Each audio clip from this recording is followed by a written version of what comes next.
Hi friends, நம்ம இன்றைக்கி என்ன பண்ண போகிறோம்னு பார்த்தீங்கன்னா காளான் ஃப்ரெண்ட்ஸ். காளாங்குழம்பு தான் ஃப்ரெண்ட்ஸ் வைக்க போகிறோம். காளாங்குழம்பு வந்து இது மழை பெஞ்சா இடி இடித்தா தான் ஃப்ரெண்ட்ஸ் இந்த காளான் முளைக்கும். அது அப்படி இருந்தால் இப்போ காளாங்குழம்பு வைக்க போகிறோம். இது கிராம சைடில் நிறைய முளைக்கும். உடமரம் அந்த இதுலலாம் முளைக்கும் ஃப்ரெண்ட்ஸ். அதை தான் இப்போ பிடுங்கி குழம்பு வைக்க போகிறோம் ஃப்ரெண்ட்ஸ். நம்ம கடையில் வாங்குகிற காளானை விட இது இயற்கையாக கிடைக்கிறக்கூடிய காளான். இந்த காளான் வந்து குழம்புக்கு ரொம்ப டேஸ்ட்டாக இருக்கும். அது கோழி கறியோட சிக்கன் மட்டன் கறியோடு காளான் கறி வந்து ரொம்ப டேஸ்ட்டாக இருக்கும். இதை நம்ம இப்படி தான் ஆயணும். ஒவ்வொன்றா ஆஞ்சிட்டு அந்த சின்ன தண்டு மாதிரி இருக்கிறத ஃப்ரெண்ட்ஸ் நம்ம வெட்டி வச்சுக்கிடணும்.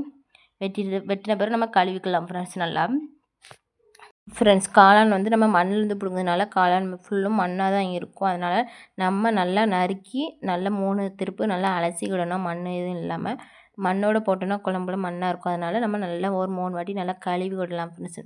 கழுவுனா தான் அந்த மண் இருக்கும். இதுமாரி காளான் நம்ம கூட்டு வைக்குமே ரொம்ப டேஸ்ட்டாக இருக்கும். இப்போ நம்ம திருநெல்வேலி ஸ்டைலில் தான் காளான் குழம்பு வைக்க போகிறோம் ஃப்ரெண்ட்ஸ். அதுக்கு வந்து அரிசியை வந்து வறுத்துக்கிடுங்க, வத்தலும் வறுத்துக்கிடுங்க, கருவேப்பிலையும் வறுத்துக்கிட்டு, மல்லி வறுத்துக்கிடுங்க, பெருஞ்சீரகம் வறுத்துக்கிடுங்க ஃப்ரெண்ட்ஸ்.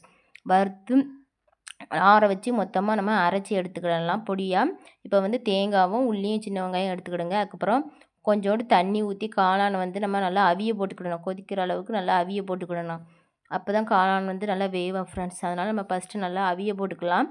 அதுக்குள்ளே போய் நம்ம மசாலா அரைச்சிட்டு வந்துடலாம். வறுத்து வச்ச மசாலா எல்லாத்தையும் அரைச்சிட்டு காளான் வந்து கொதிச்சுட்டு நம்ம கொதித்த பிறகு வந்து நம்ம வறுத்து வச்சுருந்த மசாலாவை அந்த காளான் கூட சேர்த்துக்கலாம். பாருங்கள் ஃப்ரெண்ட்ஸ், காளான் எப்படி கொதிக்குன்னு பாருங்கள். நல்லா அவிஞ்சிட்டு இப்போ நம்ம வறுத்து வச்சு அரைச்சி வச்சுருந்த மசாலாவை இப்போ சேர்த்துக்கிடலாம் ஃப்ரெண்ட்ஸ். இந்த மசாலாவை போட்டோடனே நல்ல மணத்துக்கிட்டு வாசமாக இருக்கும், கறி குழம்பு வச்ச மாதிரி. நீங்கள் இதே மாதிரி ஒரு வாட்டி ட்ரை பண்ணிங்க. இப்போ வந்து காளானும் அந்த மசாலாவும் நல்லா மிக்ஸ் பண்ணுற மாதிரி நல்லா ஒரு கிண்டி நல்லா கொதிக்க விடணும் ஃப்ரெண்ட்ஸ். நல்லா கொதித்த பிறகு வந்து பாருங்கள் காளான்லாம் எவ்வளோ நல்லா வெந்துட்டு பாருங்கள். இப்போ வந்து நம்ம வந்து அரைச்சி வச்சுருந்த தேங்காய், அந்த சின்ன உள்ளியும் தேங்காவும் அரைச்சி வச்சுருந்தோம்ல, அதையும் அரைச்சதை இது கூட மிக்ஸ் பண்ணிக்கிடணும் காளான் குழம்புல. இப்போ பாருங்கள் எல்லாம் மிக்ஸ் ஆகி காளான் குழம்பு நல்லா கொதிக்க பாருங்கள். தேங்காய் அரைச்சி சேர்த்த உடனே நம்ம அதை ஒரு கிண்டிக்கிடுவோம். அப்போ தான் எல்லாம் நல்லா மிக்ஸ் ஆகும் ஃப்ரெண்ட்ஸ். காளான் குழம்பு வந்து ரொம்ப டேஸ்ட்டாக இருக்கும்.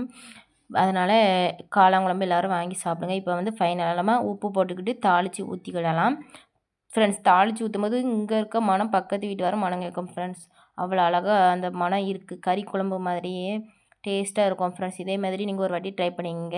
இந்த வீடியோ பிடிச்சிருந்தா லைக் பண்ணுங்கள், கமெண்ட் பண்ணுங்கள், ஷேர் பண்ணுங்கள். மறக்காமல் இப்படி பாப்பா சேனலை சப்ஸ்கிரைப் பண்ணுங்கள். அடுத்து என்ன வீடியோ போடலான்னு கமெண்ட் பாக்ஸில் சொல்லுங்கள் ஃப்ரெண்ட்ஸ். இது திருநெல்வேலி ஸ்டைலில் தான் ஃப்ரெண்ட்ஸ் இப்போ காளான் குழம்பு வச்சுருக்கு.